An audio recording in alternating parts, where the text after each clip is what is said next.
లేనితోటి దీన్ని అసమానతలను దీంట్లోకి తీసుకురావడానికి తప్ప ఇంకొకటి ఏమీ లేదు. దాంట్లో సబ్జెక్టే లేదు.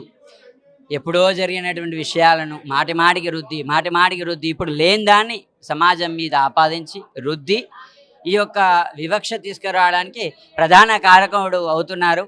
దాన్ని మేమైతే స్వాగతించడం లేదు. దయచేసి బ్రాహ్మణులను టార్గెట్ చేయడానికి ప్రధాన కారణం సెన్సిటివ్ అంశం వీళ్ళని టచ్ చేస్తే మంచిగా వాళ్ళకు ఉపయోగపడుతుంది కదా. ఇదివరకు నేను కూడా అదే చెప్పాను కదా, అంతే.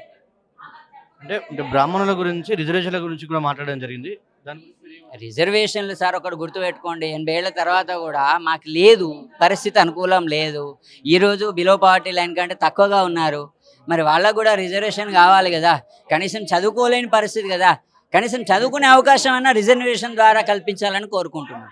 చర్చకు సిద్ధమా అని చెప్పి పిలుపునిస్తా ఉన్నారు. ఏ విషయం కోరుకుంటున్నది ఏంటంటే, మీకు దళితుల మీద ప్రేమ ఉంటే మంచి సెంటర్లు పెట్టండి, ఎడ్యుకేషన్ సెంటర్లు పెట్టండి, ఇంకా మంచి యోగ్యతమైనటువంటి వ్యాపార స్థానాలుగా నిర్దేశించండి, రాయితీలు ఇప్పించండి, ఇంకా రాయితీలను పెంచండి, స్మాల్ స్కేల్ ఇండస్ట్రీస్ ద్వారా మంచి వ్యాపారులుగా వాళ్ళని తీర్చిదిద్దండి, ఇంకా విద్యావంతులను చేయండి, ఇంకా ఉద్యోగవంతులను చేయండి, వ్యాపారవేత్తలను తయారు చేయండి, మంచి నాయకులుగా తయారు చేయండి.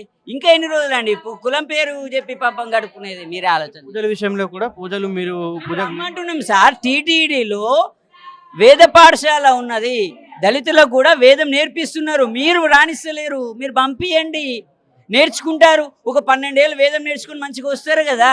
ఇప్పుడు టీటీడీలో ఉన్నారు, నేర్చుకుంటున్నారు, స్టిల్ వేద పాఠశాల నేర్చుకుంటున్నారు. రమ్మని చెప్పండి, వెల్కమ్. బ్రాహ్మణులు కాకుండా ఇతర సమాజ వర్గాలు బ్రహ్మాండంగా నేర్పిస్తున్నారు, రండి. Thank you.